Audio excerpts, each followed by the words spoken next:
names as their popularity wise?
Good morning, everyone. So, something happened with the Zoom. I hope I am audible. Yes, madam, audible. Yeah, please. I just started with the unit 3, where there are certain medicinal plants, their morphology we are going to discuss, and also the active principles and medicinal uses. That's what I just started when I begin the class. Here I'd like to give one basic guidelines are how to follow these two units, unit 3 and 4, where we are going to study the morphology of the medicinal plant, active principles, and the medicinal uses. Of course, medicinal uses we are going to study anyhow, but for the medicinal plants, always need not be given the scientific name because of their use in the general systems or in the traditional systems. The common names are also being used sometimes. Something like ashwagandha. At the place of Vitania, they may ask you about write about the ashwagandha, or else even we need to know what are the vernacular names as well. It's not only the examination point of view. In general, also we need to know what are the vernacular names of the medicinal plants, so that we'll be able to do the reference work in different traditional systems of medicine, because certain information recently, all the books have been written in English as well, but if you want to go through the literature of the traditional systems of medicine, as being the Ayurveda is written in Sanskrit, and Siddha system in Tamil. So we need to know the vernacular names also. And even if you go to field work, so if you ask a common man with the scientific name, they will not be able to show the plant what you are asking or what you are expecting, right? So that's the reason for the identification of the plants from the field work or from the local people, and also to know the information which is mentioned in the literature, old literature, based on, particularly in the regional languages, we need to know the vernacular names with which we can do the reference work, and also we'll know the information about the plants what we want to know. Okay, so that's the first thing. We need to be thorough with the scientific name. I'm not saying like you need not bother, but scientific names are mandatory for a botany student. It's understood. But vernacular names, all the, at least there are some list of vernacular names are given. So don't bother about so many. At least in Sanskrit and Hindi and also in Telugu or English names also. At least to the extent possible, try to remember the vernacular names. Okay, so the first point here in the medicinal plant study, apart from the detailed information about each and every plant, keeping it aside, how to follow the study of these medicinal plants, I am giving the instruction. Like the first one thing is, you need to follow all the vernacular names as much as possible. Second thing is,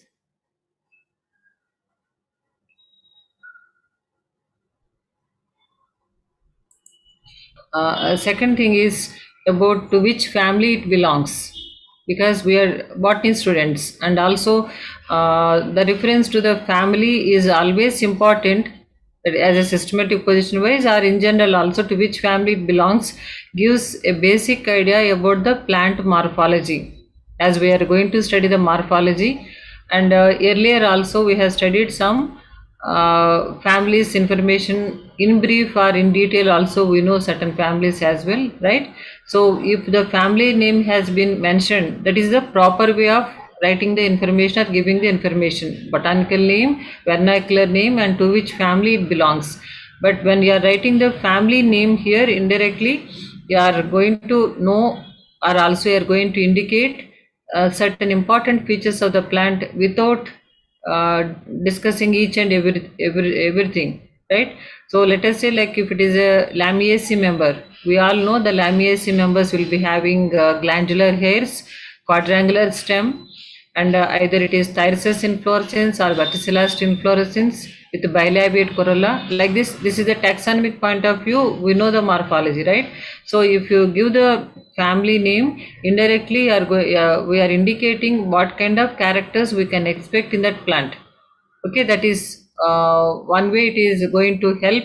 And also in another way, if you are also know the family name all the time of any medicinal plant, we can think about searching for other new plants belongs to the same family, because there are certain families having more number of medicinal plants.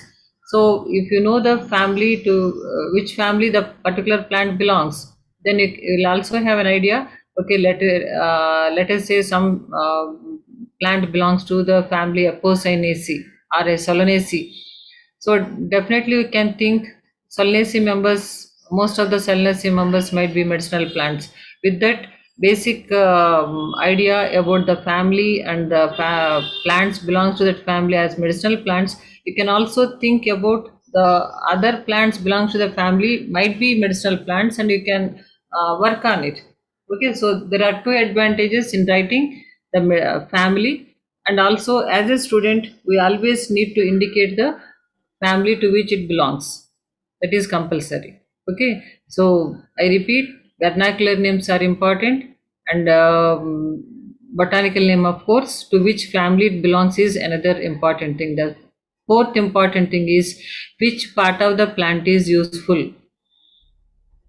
Okay, so that is normally in academic botany also, that means academically important plants study wise, we always try to indicate or note the which part of the plant is useful. In most of the cases, in certain cases like the whole plant might be useful, like in the case of Ocimum, Tulasi, the each and every part of the plant is useful. So such plants are called whole plant drugs. I'm repeating, the plants where all the parts of the plant are useful, are having the medicinal property, those are called whole plant drugs. One is Ocimum, and another best example is Catharanthus roseus or periwinkle. The last session also I told, because it is so important now as an as anti-cancerous drug, That's why it has been even the picture has been given on the cover page of our textbook. Okay, so that is Catharanthus roseus, is also a whole plant drug. The entire plant is used as a drug. So that can be one of the example, but not all the time entire plants are used. In certain cases, either it is root, or sometimes it is the leaves, sometimes it is the bark, or sometimes it is the seeds. So we need to indicate which part of the plant is useful. That is the fourth point. Okay, then we'll give the basic information about the plant. So whether it is a shrub or a herb, at least not detailed account, I am repeating again. So detailed account need not be, but the characters which are very important, with which we can identify that plant, that much information we need to give. So what kind of plant it will be, what kind of leaves they will have, and what is the type of inflorescence, and what is the type of flowers, and in particular even the color also, the color of the corolla, and any the fruit characters. And also here basically the most important characters with which we can identify the plant is most important. Okay, so that is a brief morphology. So then here the word has been given as active principles.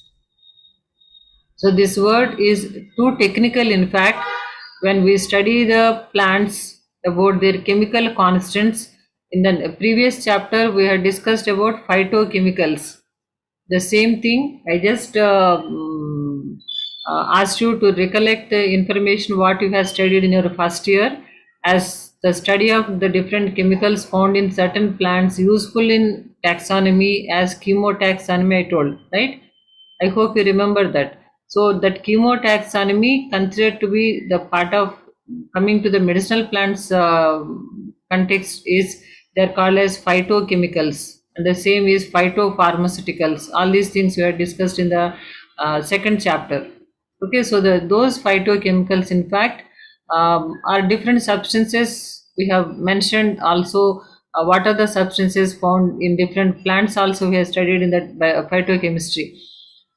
So coming to the medicinal plants study here, each plant, medicinal plant, will be having certain specific components and certain general means I am not going to just make it like primary metabolites which we have studied as they are common for all the plants. It's not the same, but there are certain substances which will be very specific to that species. Okay, I'm repeating again, very specific to that particular species, and they are the substances responsible for the medicinal property of that particular plant are called as active principles. Okay, so there will be few more components in minute concentration or even in more concentration as well. They may not be responsible for the medicinal property of the drug or the plant.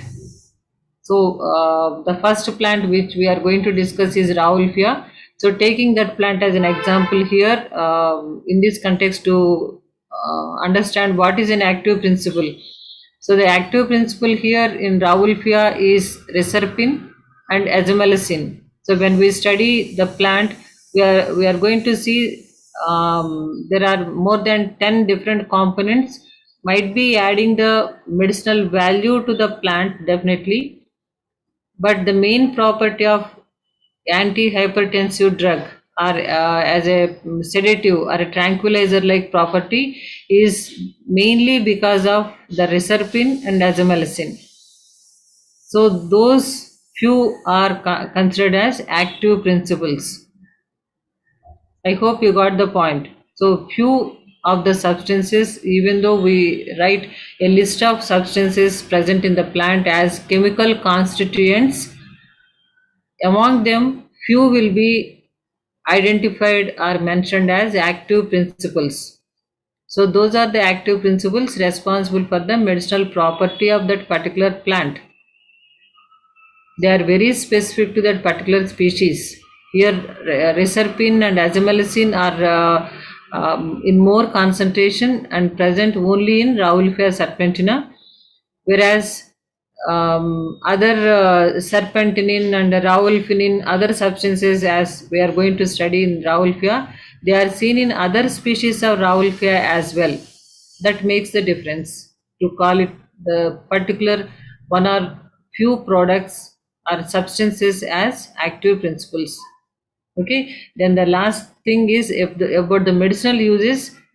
You need to indicate, or you need to study and remember the most important medicinal values of the plants which we study, not the general things. So more often what happens, the students in a very casual way, they will write it is used in treating the fever, it is using in the treating of the headache, or some whatever the general things like they write. And in particular also, the most important things which are mentioned in the book, they need to be mentioned. And more often what we observe is when it is given aloe vera or amla, um, some of the students, they pick up the very casual things like it is used in the hair oil, amla like things. So that is not the first preference. It is the rich source of vitamin C, it is an antioxidant and also gives immunity. And so those are the things what I mean to say, those are the important things we are supposed to write, not the cosmo which both the examples which I have just now mentioned, aloe vera and amla, both are used in cosmetics. I'm not denying that. But as a student, when we are writing about these medicinal plants, medicinal uses of these plants, we are supposed to mention the medicinal use first, not the cosmetic uses. I hope you got the point. So you can write in the last, it is used in the hair oil or it is used in the cosmetic soaps and other things. Definitely you can write. But the main thing need to be, it's a medicinal property. Okay, so with these outlines, I'll begin with the study of medicinal plants. So here the introduction is how important it is about the medicinal plants. It's a kind of repetition only. So it is there, the medicinal plants use is there in Chinese medicine, in Indian system of medicine. So all these things have been given. So here at least a few of the things you can definitely can underline and pick up the points where you can use these points in any context. Okay, there are certain points are given here like that. So the WHO identified around 119 plants used in pharmaceutical medicine, and 747 are used in modern medicine. Like there are certain important points, please note down that, and you can use in any of the context which is used. And also like there is one topic in the first unit as an essay question I told, an important thing, plants, role of plants in medicine. So these are the also the important points you can add there. And in the last paragraph in the page 35, there is information about how many number of plants has been used, like according to the Godgill and Rao's study of 1988, it is 98, it is 3,226, like the how many communities, the local communities are using. So out of 4,752, 3,226 communities are using the medicinal plants. So that's what we, from the beginning we are repeatedly telling that 70 to 75% of the population in the developing countries are using traditional systems of medicine. So where the medicinal plants are going to be the main source of drugs. Okay, so those are the things you can just go through as a general account. Already certain things are repeated and certain few points definitely you can pick up and add to the information. So the first plant here we are going to discuss, that is Rauwolfia serpentina. Here the botanical name is given, and the more important or more commonly used vernacular name is given adjacent to that as Sarpagandha, either in Sanskrit medicine, sorry, either in Sanskrit language or either in Ayurveda system of medicine, it is referred the same Sarpagandha. Okay, so here it belongs to the family Apocynaceae. And the vernacular names you can see it is also called serpentine root, or else it is Patala Gardi. The vernacular names are Raulfia root. Okay, these are vernacular names, so definitely you can easily can remember these names. Then coming to so somewhere else, instead of mentioning as I told you, the active principles wise it will be mentioned which place, which part of the plant is useful, but better to write the useful part after writing about the vernacular names itself. It will be very clear to the examiner while doing the evaluation that you have written the useful part in the beginning itself, and you will not forget while writing the active principles and other medicinal uses wise. Okay, because it's an important thing to write and also to know. Okay, so here it is the root in the Raulfia. Root is the important part, and in particular in the root also the most amount of the chemical substances here they're all alkaloids. So the Raulfia contains nearly 30 different types of alkaloids. So all the alkaloids are mainly concentrated in the root bark. Okay, root is generally you can write root is a useful part, but in the root also mainly the bark part has the maximum concentration. Nearly 60% of the alkaloids are mainly concentrated in the root bark itself. Okay, so there itself, here itself we can write after the vernacular names. Coming to the morphology, okay, it's a perennial plant growing in the forest under covers mainly, as a shrubby plant, can be growing up to 50 centimeters or so, or even 50 to 60 centimeters height. So being a apocynaceae member, here the leaves are simple leaves, but they are arranged more in number at each node. Okay, so normally in the case of nerium, like we call it as polyphyllotaxy, more number of leaves. Normally we know the presence of one or two leaves, but here more number of leaves are seen. Usually 3 to 4 number of leaves are present, simple leaves are present at each node, and the nodes are slightly swollen as well. Okay, so as a being apocynaceae member, there will be a milky latex also in the plant body. So here the root is actually the taproot system, but highly coiled. The taproot of the Raulfia serpentina is highly coiled. It can be zero point 0.5 to 2.5 inside the soil. It can grow, and even because of its highly coiled nature only, the tribal people consider it as a remedy for snake bite. It is used that way also in certain folk medicine, but not really. It is an antidote to the snake bite. It is just because of the similarity in its look, because it's a little bit more coiled taproot system and slightly swollen also. Because of that resemblance, the people believe that it is a remedy for the snake bite. That's why it is also called a serpentine plant and all. Okay, here the inflorescence is axillary corimbose inflorescence. The interesting part of the Raulfia is here the calyx are brick red in color, whereas the corolla are light pinkish in color.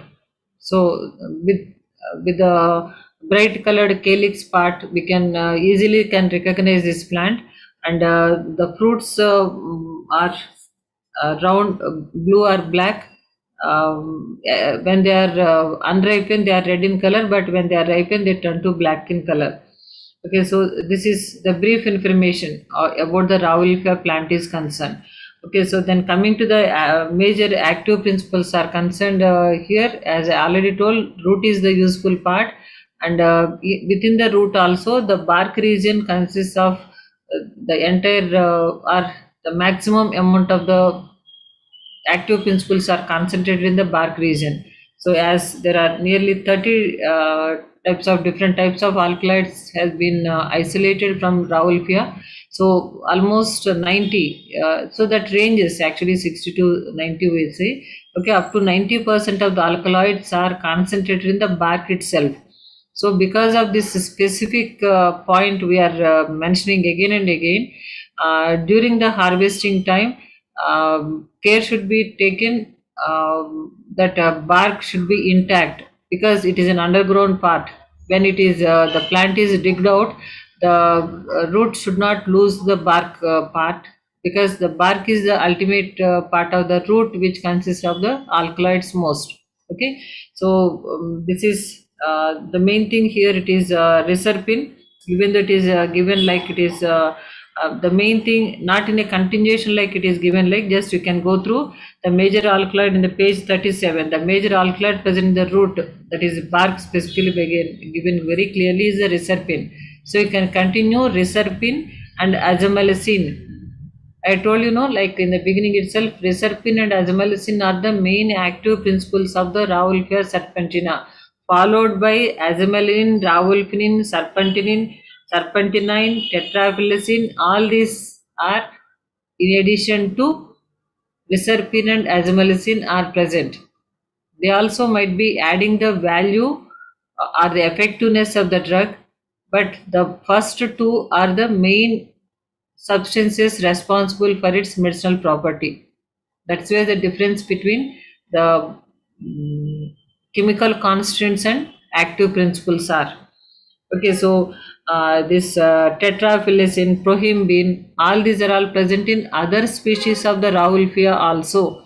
That's what I told you in the introduction.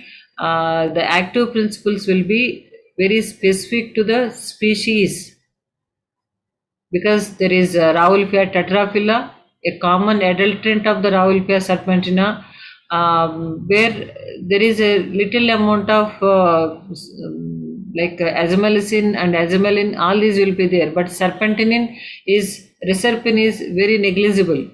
That's why it is not the actual drug. It is also considered as an inferior type of drug as well. So I hope you got the point. As I told, it is a species specific. The active principles are species specific. Okay, so these are a large number of Rauwolfia preparations are available in the market, and they are mainly in the Ayurveda system of medicine and also in Siddha system of medicine. Rauwolfia is one of the important drug is used, but here we always need to mention without forgetting the reserpine is one of the substance. Once it was isolated around 1945, so 1950 onwards, the Cipla company has been taken the patent and they are producing this drug. Okay, so the reserpine is the substance which is used in allopathy to control the blood pressure or as an hypertensive drug without any alteration, as it is, because nearly as it is given 100 and odd plants are being used in allopathy system of medicine, but the active principles are isolated and altered in allopathy system of medicine, but the reserpine which is derived from the Rauwolfia is the only substance which is used without alteration, used in allopathy system of medicine. Okay, so then the medicinal values are given, like here the roots and so here we need to remember it is the roots only, but when they are combined the other things as well, because in folk medicine different parts of the plants are also used. So here it is, that's how it has given, like roots and leaves are used in preparation of medicine. So Nanavati Sen, okay, Sarpagandha, modern medicine. So all these things. So a little introduction. Who has actually invented and this is not Casey Bose. Yeah, Casey Bose was the person who identified the plant efficacy as blood reducing drug, and the Cipla company has taken the patent, as I told you, to prepare the drug, reserpine. So Sarpagandha is also adulterated with Rauwolfia tetraphylla, where I told you, like the number of leaves at each node can be 3 to 4 in Rauwolfia tetraphylla, Rauwolfia serpentina, but in Rauwolfia tetraphylla at every node only 4 leaves will be present. That's why this species is called tetraphylla. It's a very common weed plant. and the roots are often adulterated with the Raoulfare serpentine roots because it also contains little amount of the active principles, but not the reserpine as a major content. Azamelin and azamelicin are present. So even while doing the chemical analysis also, we may not be able to detect so easily whether it is the Raoulfare serpentina or tetraphylla. So the other things are how it has been used. It is used in India and Nepal. It is used for the treatment of hypertension, and it also used to treat the problems of the central nervous system. And that's how it actually used as an not exactly hypnotic, as a tranquilizer, as a sedative, and also to reduce the any disorders, nervous disorders like psychosis or schizophrenia, insanity, and insomnia. All these are all can be treated with and epilepsy. Epilepsy means fits. So that is the extreme condition of the nervous disorder where the people will have convulsions and all, right? So that is also can be cured with the Raoulfare serpentina.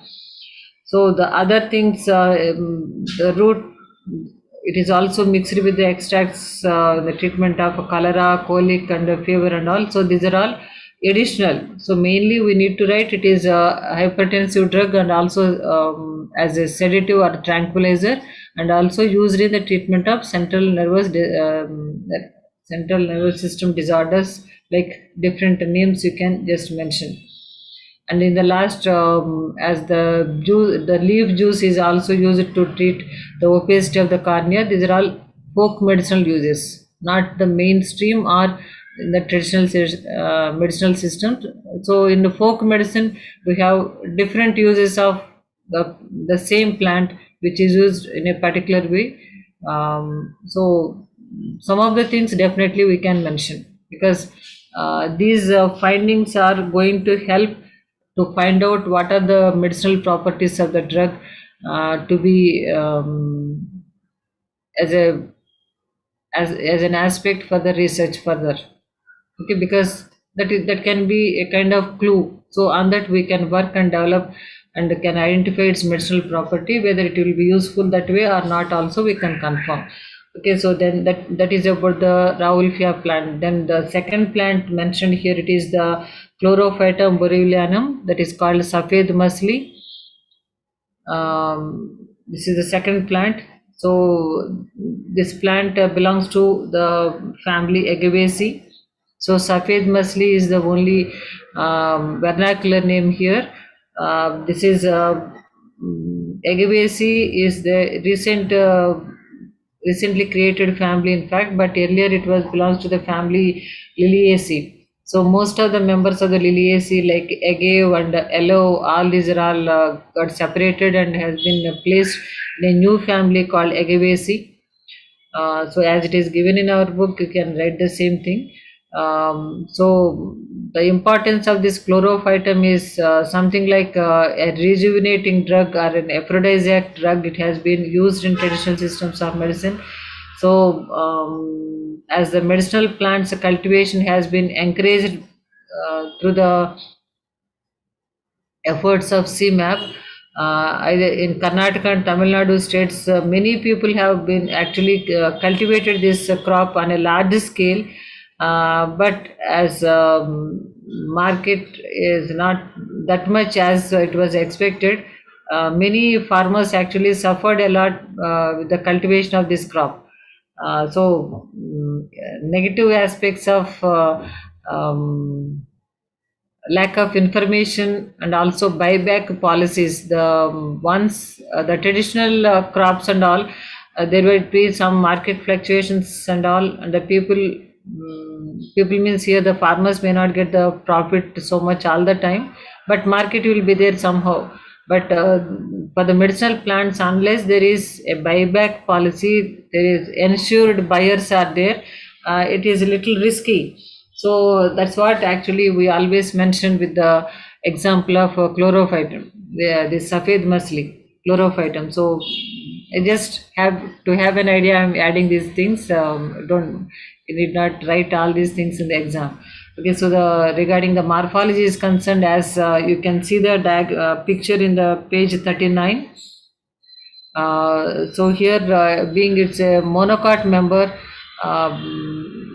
yeah, let me tell you. So here the roots are the useful part. That's what I told you. Like after giving the family name, you need to indicate which part of the plant is useful. So here it is the tuberous roots are the useful part.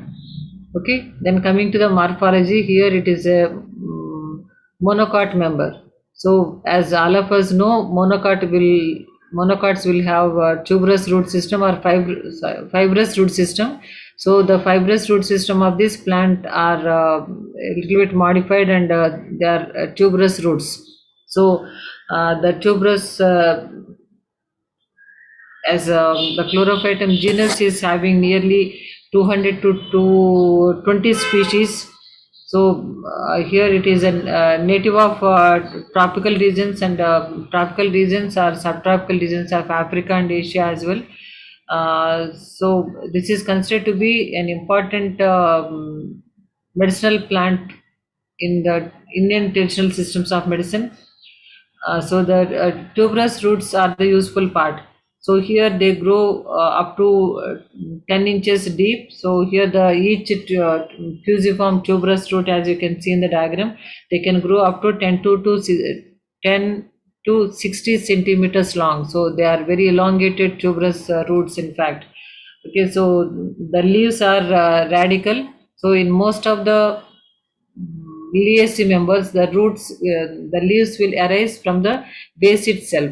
So the roots which are arising from the base itself, as if they are just from the just the roots will be, the bunch of roots will be there, and above that from the ground level the leaves arise. They are called as radical roots, radical leaves. So that is visible in the picture as well. Okay, so the leaves are lanceolate with the sheathing leaf base and all, slightly fleshy and elongated leaves they are. The flowers are usually there will be something like a scape like inflorescence as it develops, and the flowers are white flowers. So here they are produced and in a form of panicle. That means a branched inflorescence is seen. So which is a very long inflorescence, in fact 120 centimeters. That means more than 1 meter long the inflorescence will be. So mainly here we can identify the plant with the help of tuberous roots, and the leaves are arising from the ground level itself, as they are radical leaves, and they are very elongated and slightly fleshy lanceolate form of leaves. And the inflorescence is a very big one of a panicle type of 1 to 120 centimeters long, with white flowers. So basically somewhat like a very, as I already told you, it belongs to Liliaceae earlier, and now it is placed in agave family. So we can relate some of the features with Liliaceae families. So here the active principles are here. The roots contains steroidal triterpenoids. So as in the phytochemistry, we have studied the different types of chemical substances wise, the active principles, if you have remembered. So there are alkaloids, steroids, tannins, and glycosides, like that we have told, no. So the Rauwolfia contains alkaloid drugs. Okay, then coming to this chlorophytum, here it contains steroidal and triterpenoidal saponins and sapogenins and fructans. Okay, so here the main things are, they are steroidal and triterpenoidal saponins and sapogenins and fructans. So here there are good source of 25 different types of alkaloids are also been mentioned. Okay, so only thing here, they are not mentioned the each and every at least a few names of these alkaloids or even the steroids also. Just a generalized term, like it consists of steroidal and triterpenoidal saponins and fructans, sapogenins and fructans is the thing they have given. So the same way you can also mention, and also it consists of different types of alkaloids as well. Along with that, this is what actually the difference. So along with that, so far mentioned steroids are different types of alkaloids and all. Here there are different types of vitamins, proteins, carbohydrates, and as a good number of minerals also you can find out here: potassium, calcium, magnesium. So because of all these presence, it is considered to be a rejuvenating drug, and also to maintain good health of people are advised to use this drug as well, because there are several minerals also present in this plant. So naturally the medicinal values you can read, and there is a big list of medicinal uses are been given to this plant. So mainly it is used in Ayurveda, Unani, homeopathy, and allopathy systems of medicine. So when I told you in the first unit, as we have a brief study of Ayurveda, Siddha, Unani, there I told which diseases are cured effectively with the use of that medicinal system I told. And at the same time, if we can pick up, as we study many medicinal plants in the following units, it is mentioned whether that particular plant is used in which particular system of medicine it is used when is mentioned. So here, as I'm telling you, like it is used in Ayurveda, Siddha, Indian, and homeopathy. So these plants names you can also indicate when you are writing the traditional system of medicine in particular. Okay, so that is what you are supposed to do. The overall view you need to have the overview of all the things, then you can incorporate this information wherever it is required. When it is, when you are discussing about Ayurveda, let us say, so what are the diseases mainly cured out of that system you can mention. And at the same time you can also mention what are the plants in general are used in that medicinal system also. So that will be a complete information. When you are writing that way, that will become a very complete and the proper way of information, as it is expected, and also you need to write. Okay. So here the medicinal uses wise, it is used as a physical illness and weakness wise. That's what I told you. As per the general debility, whenever the people are having chronic problems and they are recovering from the chronic disease as well, they'll feel more of a weakness. So for that is called general debility in medical terms. So for the general debility, yeah, any physical illness and weakness, it has been used, but mainly it has been given as an aphrodisiac drug to enhance the sexual effectiveness or desire, like that is the aphrodisiac meaning. Okay, so it is mainly used as aphrodisiac, something like a Viagra. Indian Viagra also it is referred at one point of time. Of course, ashwagandha is also similar kind of drug. More than that, it has been used more as an aphrodisiac drug, and also a rejuvenating drug. A rejuvenating drug. Okay, so that is the main thing, and as it is also used in diabetes, arthritis, and increasing body immunity, and also it is used in the prenatal and postnatal problems also. That is during the pregnancy and after the delivery. So prenatal and postnatal it is called.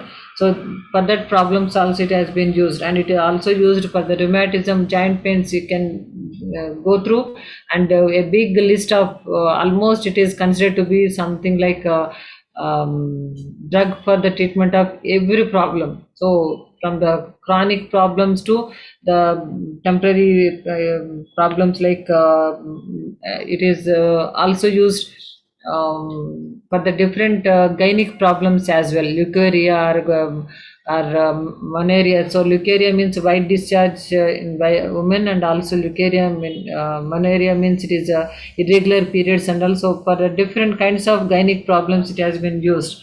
And it is quite useful during pregnancy as a nutritive tonic for mothers and fetus also. It also improves the quality of breast milk, and recent research also indicates stigmasterol can prevent ovarian, breast, and prostate and colon cancers as well. So these things actually shows the potential of this drug in future. Even though I told Since long time it has been used as an aphrodisiac drug or a rejuvenating drug, but the efforts have been made to know the medicinal uses of this drug to use for the different other medicinal properties. So there are positive results been made, as this drug is a very effective medicine for the treatment of ovarian cancer, breast cancer, and colon cancer. So, some basically you can call it as an anti-cancerous drug. Definitely there is a much scope to the use of this plant in medicine for the different problems. So there are many Ayurveda and Siddha preparations are also there, because of its uses in several health issues. It is also called in Ayurveda medicine. It is considered as a Divya Aushadhi. So something like a divine, it can cure everything, it means. So it is considered as a Divya Aushadhi and unparalleled medicinal, as it has unparalleled medicinal properties, and it is a chief ingredient of a preparation of over 100 Ayurvedic formulations. So that shows how important it is in Ayurveda medicinal system, and it is also considered to be useful in the treat. So it is also known as a rasayana herb for tuberculosis, and also brain functioning, anti-stress and antioxidant effects as well. So nowadays there is a demand for this herb throughout the world, especially Gulf countries. So this is long way back story, but there is, as I already told, it has lot of potential in future to be in a very important medicinal plant for the treatment of cancer and also the stress related issues, and also gynec problems, and for the general debility as well. Okay, but only thing is, how much of the concentration and how much of the different active principles need to be taken as a drug, need to be standardized, because as we mentioned, it consists of steroidal and alkaloidal substances as well. So when we study the phytochemicals, alkaloids are very effective drugs, but steroidal drugs are also effective. At the same time, the use of the steroidal drugs need to be very cautious. They do have lot of side effects. So because of that reason, as it consists of several steroidal substances and also alkaloid substances, the use of this drug, even though it sounds it can cure everything, so the standardization of the drug preparations is the most important thing to happen with this plant. Okay, so I made a point like how important this medicinal plant is, and how important the standardization of the drug preparation also with respect this plant is. I could explain. Then coming to the next plant, this is Withania somnifera. This plant is commonly referred as ashwagandha, and it belongs to the family Solanaceae. Because of the COVID time, many people are aware of ashwagandha also. It is one of the important preparation. Ashwagandha, arista and all are much in use by the general public. Like, it is generally used in medicine, not specifically prescribed for the treatment of a particular disorder. It is generally to maintain the good health or any kind of stress kind of things when the people are having, they use. It is a safe drug, yeah, of course. Okay, so here it belongs to the family Solanaceae, and the vernacular names, as you can see, it is called Penneru Gaddalu or Damadolu Gaddalu, or it is also in Sanskrit it is called Varaha Karni, because the leaves are something like a pig ears, very sharp, and the shape is also slightly oblong with acute apex. It resembles like a pig ear. It is called in Sanskrit as a Varaha Karni. So main popular name is of course Ashwagandha. So the morphology of the here the useful part, again the root and even the seeds. Sometimes even the leaves are also considered to be medicinally useful. But main thing always we need to write it is the root. Next comes the seeds and the leaves. Okay, so the morphology of the plant is concerned here. It is as all of us know, the Solanaceae members. I am giving the example of yeah, here in the page 42. The picture is there. Of course, it is not very clear, but as it belongs to the same family as the Datura belongs, Umetta. So you can think about, so not only datura, because many important vegetables like capsicum, tomato, and brinjal also belongs to family Solanaceae. So here my main intention to mention these names are to understand how the plant morphology will be and for the identification purpose. So here the plant is highly pubescent. That is general character of the Solanaceae members are concerned. They are sticky. Sticky glands will be there, and just like Datura, here the plant is also very much pubescent, hairy. That is the main character. Okay, so the plant can grow. It's a very bushy, more profuse branching from the basal part. So that's why it is very appears to be very bushy, shrub-like plant and evergreen.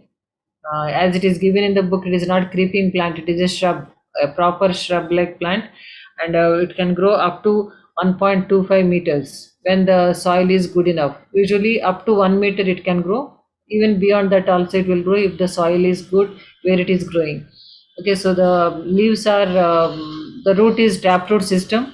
It's not swollen or coiled like the Raoul-Pate. It's a normal taproot system only, but that is the source of the active principles of this Withania somnifera is concerned.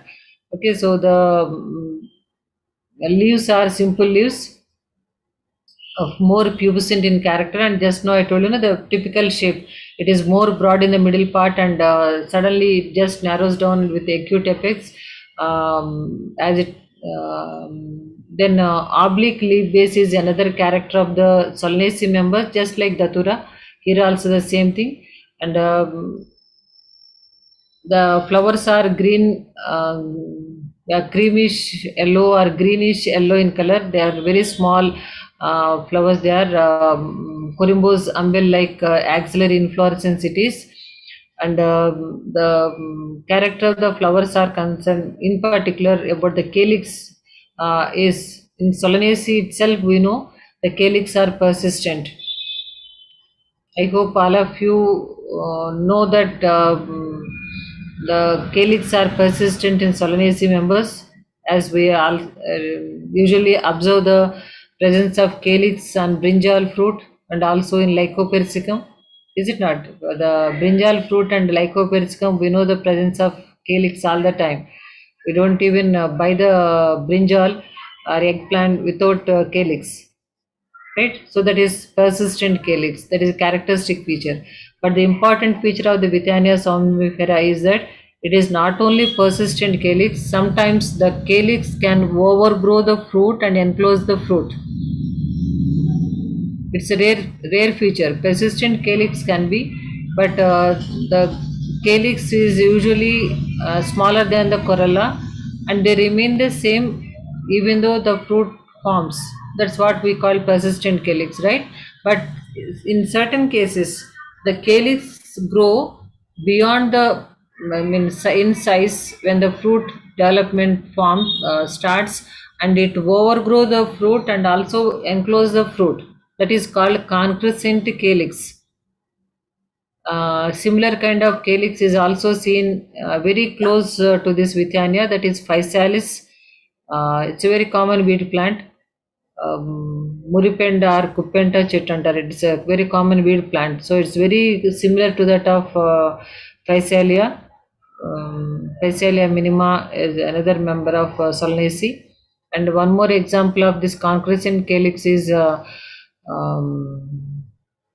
Tectona grandis, teak. టేకు కాయలు మీరు ఎప్పుడైనా చూస్తుంటే it was something like a bladder, because the calyx overgrow and enclose the fruit.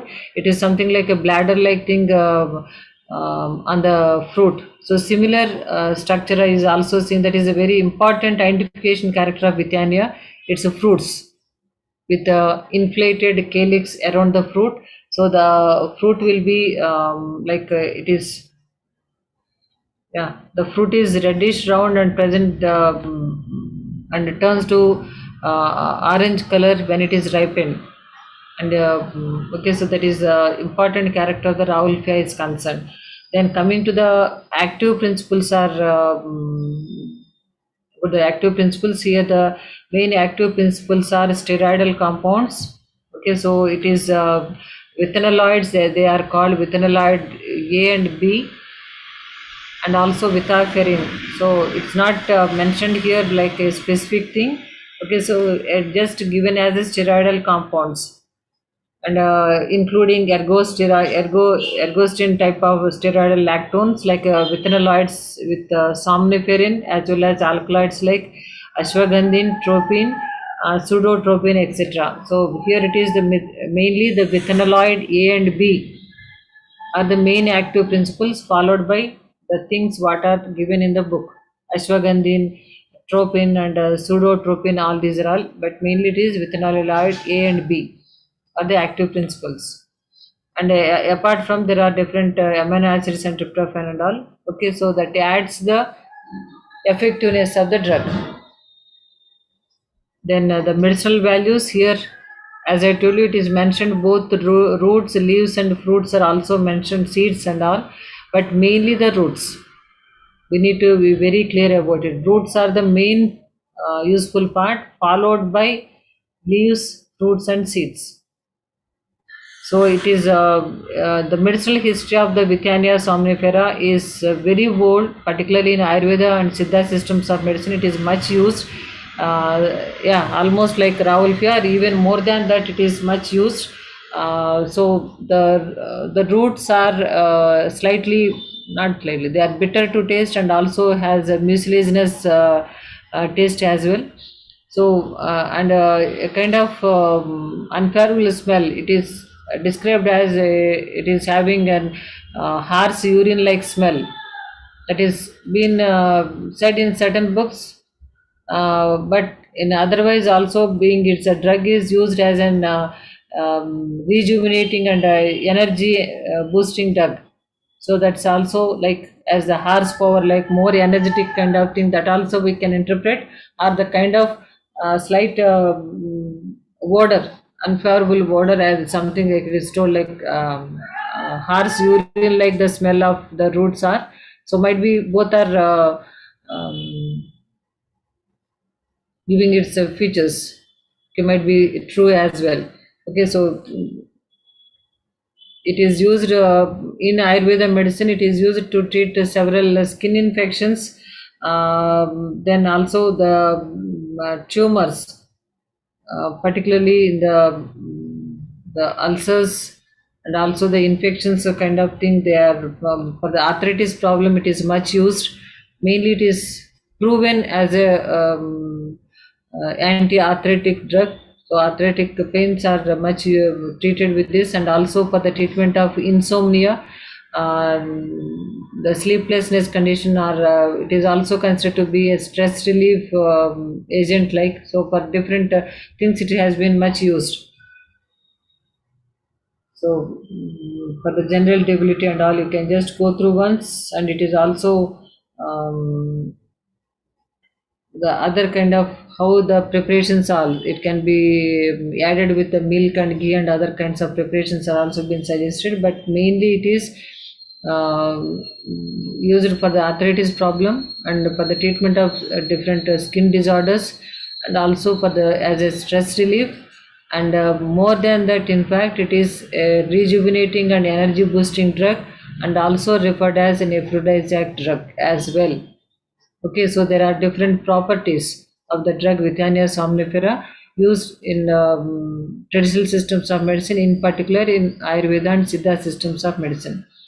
Then coming to actually, as a matter of fact, even though it is not there, you can just mention Ayurveda. Sorry, the Withania plant roots are actually they are after the harvesting they are made into smaller pieces before drying itself. So according to the size of the pieces they are graded and sold in the market. So this is one of the drug under cultivation, not on a large scale but still it is under cultivation, and it is sold in the form of grades. A, B, C, D grade has been there according to the size of the root pieces as they are dried, and as according to the size the market the grades wise the roots has been sold. Okay, just one point you can add to the information given in our study material. Next plant, the fourth plant here we are going to discuss, that is Acacia angustifolia. It is, so I hope I can show the pictures and all in the next session. So in the page 42, you can see the picture of this Acacia angustifolia. So it is commonly called as Indian senna. In Telugu, it is called Sonamukhi.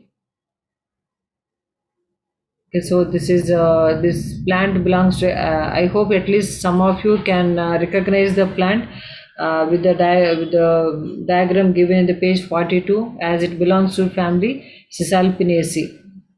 Because as the name Acacia, all of us are familiar with Acacia genera of the family Cisalpinaceae. So our state plant Tangedu, that is Acacia auriculata, also belongs to the same genera. And even almost all the acacia species are used as medicinal plants for the different purposes. So this is Acacia angustifolia is more effective. It is a Sonamukhi is one of the important medicinal plant we are exporting to the European countries and also to USA, as it is an important laxative. Um, Okay, so this plant belongs to the family Cisalpinaceae, already I told. Here the useful part is the leaves, or more precisely leaflets, because as you can see the picture, the plant has compound leaves, right? So it is a pinnately unipinnate and a peripinnate compound leaves they are. So more precisely, as a botany student, we can say they are the leaflets. Useful part is the leaflets. You can say leaves also, but just the leaflets are the useful part of the plant. Okay, then coming to the morphology here, the Acacia angustifolia is considered to be a native of Central Africa or Arab countries, with like warm climatic conditions as they have. So in India, it is cultivated since long time. In particularly, it is cultivated in South India as well as in the Western India. Mostly, it is cultivated on a large scale in the state of Karnataka and Kerala, and also parts of Tamil Nadu. So actually, here Tamil Nadu region is the main region presently cultivating this acacia on a larger scale, particularly the Tirunelveli district. So that there is also one variety called Tinaveli Senna, based on the region where it is under cultivation. Okay, so it is the plant is a medium, a small shrub like, not actually herb. It is a small shrub like, as like the Acacia auriculata Tangedu laga. So it is small a shrub attaining the height of the 2 to 3 feet. Depends on the soil where it is under cultivation. So it can be from 2 to 3 feet height, means almost 1 meter tall. The plants can be, and it is with a taproot system, and stem is it is branched and also cylindrical with a little brown shade. That is one identification character, with a little brown shade of the stem. Then the leaves are as they are alternate unipinnate and peripinnate compound leaves they are, and the leaflets are, that's what actually, as I told, they are the useful part. So they may be 0.2 to 3 inches in breadth, like can be up to 10 to 15 long, and can be 0.2 to 3 width they will be. So basically the leaflets are lanceolate, very linear, they are not very broad. So very linear and long with the acute apex, and the base is oblique. Base is oblique means they are, it's not equal. That is one important character of the senna leaflets. Of course, in the diagram it is not showing, but unequal unequal base of the leaflets is one important character of the senna leaflets, and it is sorry, it is bitter to taste and also slightly mucilaginous as well. The leaves are. Then coming to the inflorescence, it is axillary corymbose inflorescence, or terminal corymbose inflorescence it will be, and the leaves are orangish yellow in color, um, with 3 staminodes, that is just like Acacia auriculata, Tangedu. And here the pods are slightly short and flattened. Okay, the pods are very flattened pods are seen in the case of Acacia auriculata. So that's how with the pod shape with a small prominent beak also is seen. So with the shape and flattened pod with a prominent beak, we can recognize this plant as a senna plant. So that is very important and unique in its shape among the other species of Acacia. Okay, so then coming to the active principles are concerned, here the leaves, as I told, the leaves are leaflets. So here it is mainly contains anthraquinone glycosides. So they are called as senosides. Senoside A and B are the important active principles. The category of these substances are glycosides. Anthraquinone glycosides they are. So as they belong to this plant common name as senna, so they are called as senosides. So senoside A and B are isolated. Um,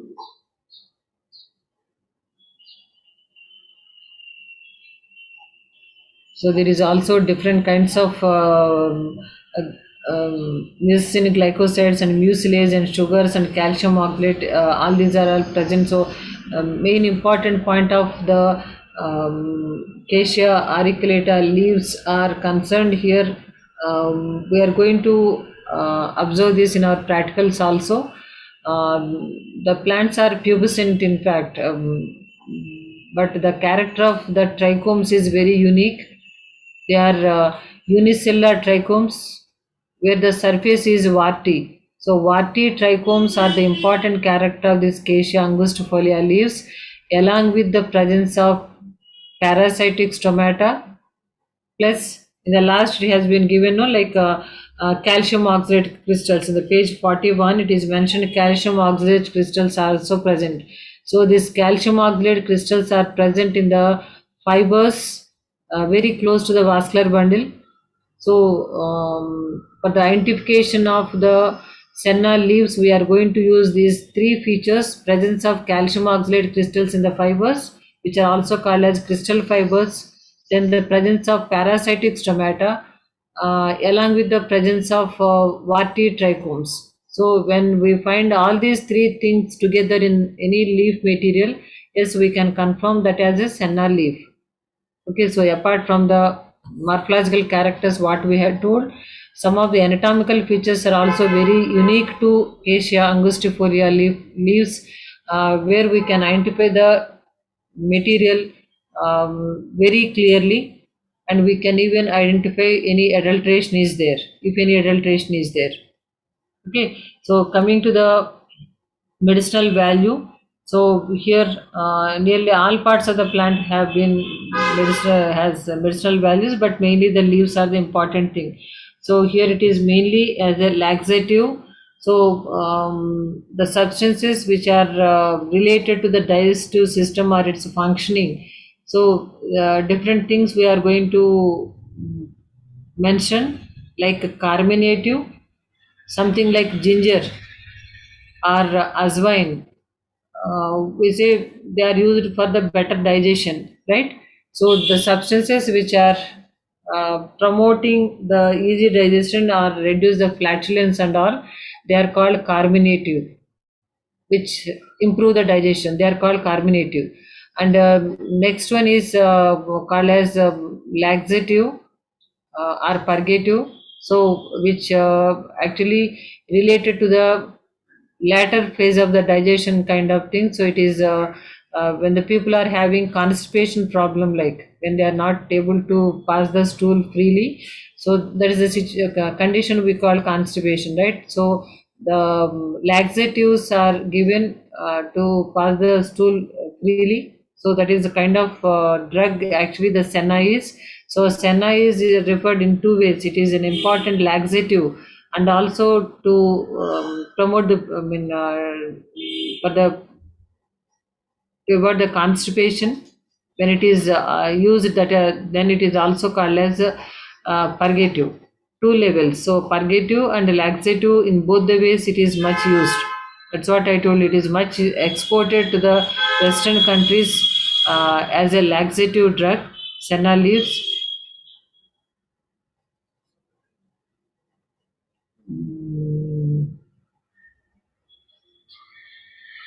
And also it is the leaves are also used in the gout and also rheumatism. The paste of the dried leaves also used mixing with vinegar to treat acne problem and also for the eczema, hypertension and obesity. So in a way they might be related because in Ayurveda system or a general saying also the people say no, like when the stomach is clear, when the digestion is normal, so 70% of the disease will not be there. It's understood when whatever the food we take, the better assimilation will be there when it is properly digested. It's as simple as that. So that's how it can be related to different other problems as well. Like it can be used to treat the hypertension, obesity, and all, but not in a direct manner. That's what I feel. So it is also used to treat rheumatism, and the leaf paste is also used to treat the paralysis as well. Particularly it is even the tribal people use this as a vegetable as well. So and even this plant promotes and stimulates the liver for proper secretion of enzymes in the body. So Indian senna appear to be it can purify the blood as well and restores the metabolic imbalance lost due to indigestion. So Indian senna is handy in treating loss of appetite, malaria, jaundice, and anemia and all.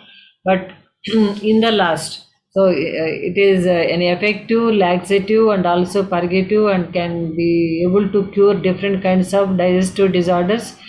In at the same time, it is also can be used to treat different skin disorders and also hypertension, arthritis, and rheumatism and all. But here, the long use of so precautions, like it is not advised like to treat the pregnant women, and also like prolonged use of senna is not good, it seems, because it may cause prolonged use of senna leaves can reduce the potassium levels in the body and lead to muscle weakness and also changes in heart rhythm. So that is very important thing to remember when using the senna, because it is much used in trifala churna and also kayam churna, not trifal churna, kayam churna, and in most of the Ayurveda preparations, as many old people use this for the constipation problem. But inclusion of senna for a long use is not good and safe.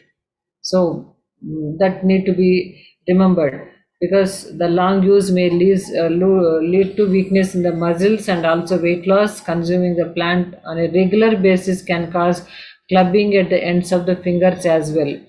Okay, so there is a caution, even though it's a very important medicinal plant and important medicinal plant which is having a large export potential as well. And when we take the aspect of cultivation of medicinal plants are concerned, this is one of the plant under cultivation on a large scale, which is the this occupies the first place when we mention about the cultivation. Senna plant is under cultivation on a large scale when compared to the other plants. So these are four plants that we have in the unit 3. So here Rahul, so any of the plant can be asked. Okay, so here it's not specific about which can be asked as essay question or what can be asked as a short question. So just simply they can ask Rahul Fia as a short question. Then you need to just give what are the tips I have given. So botanical name, which part is useful, and what are the active, which family it belongs. So and what active principles and what are the uses. In brief, five side headings and 5 points will be enough if it is in a short question. Okay, so even sometimes they can ask the medicinal uses of the plants which are here in this unit. Either it is medicinal use of Rauwolfia, Senna angustifolia, or Chlorophytum, or Withania somnifera. Okay, similarly, like medicinal uses, and so sometimes they can combine two to write about the morphology and the uses of so and so plant they can ask. So but as I already told you, like you need to be very clear about what is asked, particularly the question what is asked, because in the medicinal plants that's most of the time the students are doing that mistake. When it is asked about the morphology, the first and fourth units are related to morphology.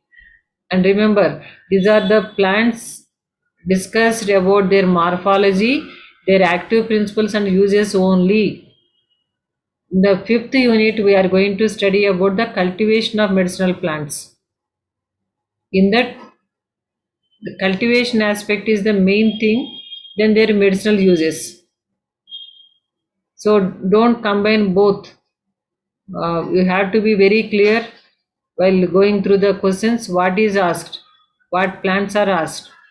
Okay, so most of the time that's what the students are doing the mistake. When you are supposed to write about, here we have the cultivation aspects of aloe vera, then Andrographis paniculata, and I think Emblica. Yes. So when those three plants are only for cultivation has been included, so you need to be thorough with the cultivation of only those three plants. And you have to write the cultivation when it is asked. If you simply write the its medicinal uses, your answer is not complete. Okay, so here the fourth unit to begin, it is the morphology and active principles and medicinal values. Again the same aspects we are going to study, but here the plants are the five plants in fact given here are Emblica officinalis. All of us know about this Emblica officinalis as amla, not as a medicinal plant. It has been just used as a good source of vitamin C, and to develop immunity, and for the general health also many people use. Okay, then Philanthus amaris is another plant. Then Gymnema sylvester, Curcuma longa, and Gingiber officinale. The last two plants are really we are always using as a condiment or a spice.